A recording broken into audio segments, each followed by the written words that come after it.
After the first 2 days of the NBA playoffs, we have 8 series where a team is leading 1 game to 0. And we have 8 teams right now who are looking at an 0-1 deficit in this series and wondering if their game 1 loss was almost devastating. Getting off on the right foot in the NBA playoffs, especially in the first round, is probably one of the most important things that any team can do. Starting off in an 0-1 hole in the NBA playoffs is just not something that you want to look at. And for many of these teams who are also in these playoffs for the first time in in a long time, like the New York Knicks, a game 1 loss can be almost devastating. Now, for 2 teams, these series were pretty much out of hand before the first jump even started. So for the Washington Wizards and the Boston Celtics, they had no chance of winning either of these series. So this game 1 loss, I mean, it sucks to lose always, but it's not really devastating for either of these teams. Now, there's also a couple teams who lost who the loss hurts a little bit more than it does for the Celtics or the Wizards, but it necessarily wasn't the most devastating losses. That was the Miami Heat losing to the Milwaukee Bucks and the LA Clippers losing to the Mavericks. So I'll start with the Los Angeles Clippers. I think that this was a game that, for the Dallas Mavericks, they really were going to come out all guns firing and trying to win the first game of this series. The LA Clippers, they are going to get a lot of shit because of maybe ducking the Los Angeles Lakers in the first round of the playoffs or whatever they did to try to ensure a certain seed and a certain opponent in this first round, whether it was supposed to be against the Lakers and they ducked them, whether they wanted to play the Mavericks all along. We don't really know what their agenda was. However, this first game 1 loss, I think a lot of it had to do more with the Dallas Mavericks played really well. I mean, Luka Doncic in his early playoff career, I think is close to averaging 30 points a game already, and he has like 4 or 5 triple-doubles in like 6 or 7 playoff games in his career.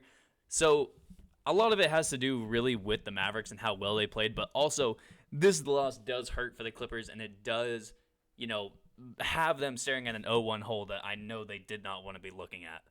Now, for the Miami Heat, it's a little bit different because this Heat team, I think, really was trying super hard to win this first game. I mean, they know this Milwaukee Bucks opponent. They've played them last year in the bubble, in the playoffs, and this is just a team that I think the Miami Heat are prepared to play. When you look at how the Miami Heat go about their game-by-game basis, they're going to be a team that's going to hurt you, not only from the outside, but they're going to hurt you without their star player for most of the game. Jimmy Butler played 46 minutes, but he went 4 of 22 from the field.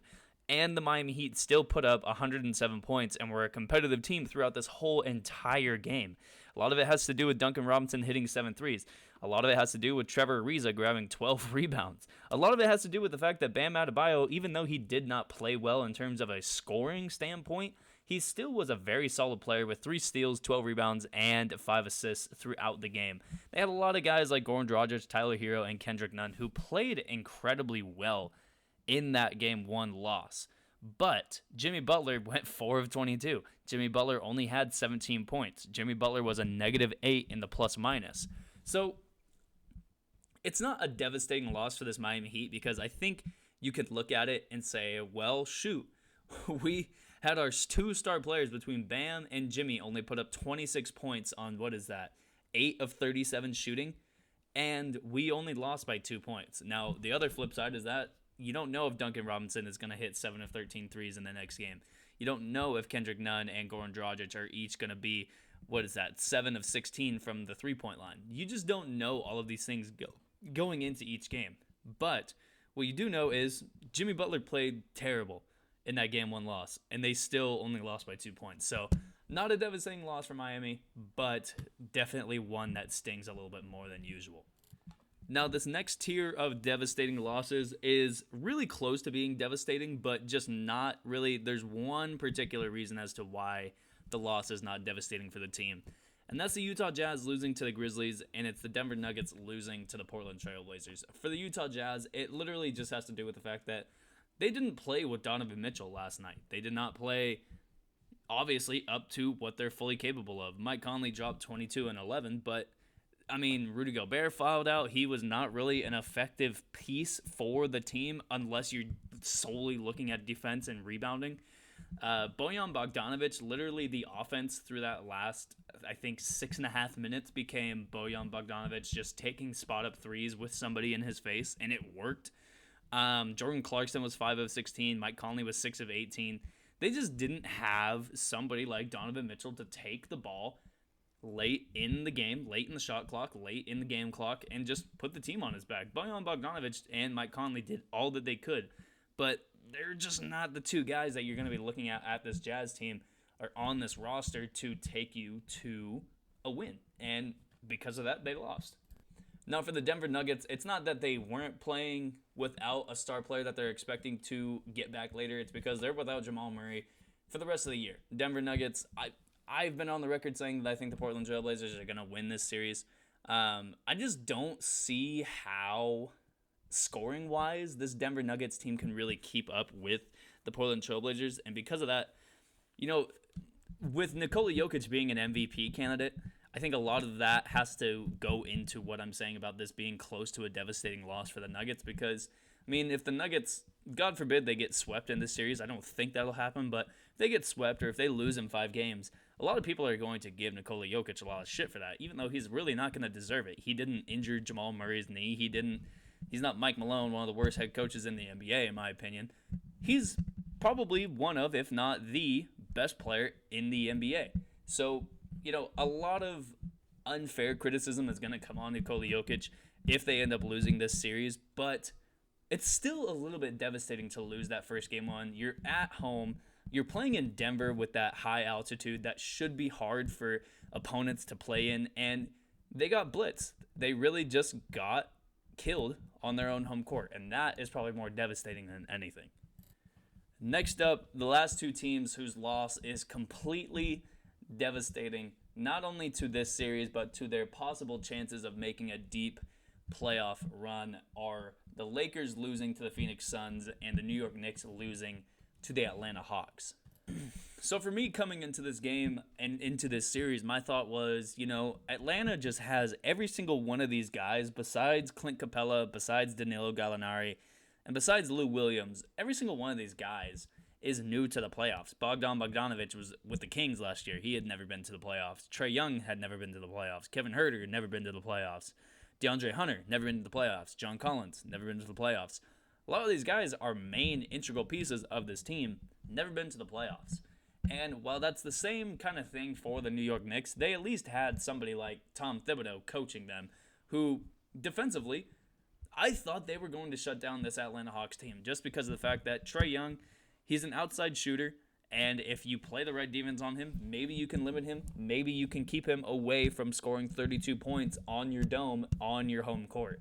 And they just couldn't keep him away from doing that. And I think that's the most devastating thing of all is in Trae Young's first ever playoff game, he drops 32 points, 10 assists, and 7 rebounds on your head, on your home court, and only turned the ball over 2 times. This Atlanta Hawks team, with how young they are and how inexperienced in the playoffs they are, they did not get turned over at all against this New York Knicks team, who is supposed to have the best defense in the NBA. And it's game 1. I understand. It can't be so devastating that they just lose the series off of one game. That's not how it works. However, the tone that's been set by this Atlanta Hawks team already, with Trae Young, who not only just scores 32 points and 10 assists in Madison Square Garden, but he also was just making shots down the stretch of the game that kept the Knicks away from winning or even keeping this game tied. And that's almost devastating because this team is supposed to be so good defensively, and they just couldn't stop Trae Young. And to me, that is the most devastating thing of all for that Knicks team. Now, for this Los Angeles Lakers team, a lot of this has to do with the fact that, they only scored 90 points. They only lost by 9 points, but, Phoenix did not play a great game against the Lakers yesterday, and they still were able to handedly beat this Lakers team. They did not take the Los Angeles Lakers as a team who just came off a championship run. They're taking them as just another team. They're taking them as a 7 seed.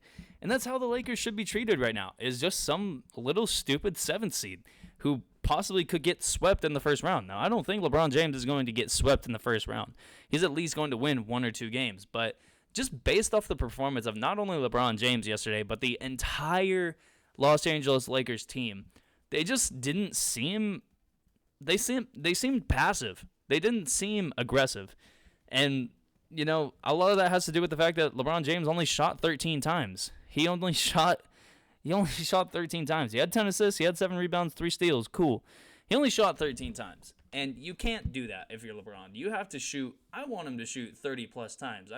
We haven't seen that since he was in Cleveland.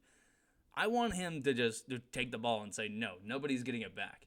It's probably not going to happen for the rest of the series, but it's what should happen. It's the only way that they can win. I mean, you can't rely on Andre Drummond, Kentavious Caldwell-Pope, and Dennis Schroeder to shoot between the three of them 25 to 30 times and expect your team to win. They need to shoot the ball 15 times or less combined. I mean, then off the bench, you got Alex Caruso, Harrell, Horton Tucker, and Wesley Matthews going a combined, that is 10 of 22, which, okay, yeah, cool. That's not that inefficient, but I don't think you can, between those 4 and the other 3 in the starters, they need to have less shots, and all those shots need to go to LeBron James, because that's the only way that they can win this series. And they're going to get away from that probably. But this Game 1 loss was so devastating because of the fact that Phoenix just did not play a great game. And LA still only scored 90 points. And, I mean, Phoenix just didn't play well and handled them. That's really the most devastating thing to me. With all that being said, that's going to be the video for me. I hope you all enjoyed it. If you did, make sure you leave a like. If you didn't, make sure you leave a dislike. Any feedback from you all at this point is much appreciated. If you could, just go ahead and hit that little subscribe button. It doesn't really do anything if you don't do it, but it makes you really cool if you do it. So be really cool. And I'll see you in the next video. Peace.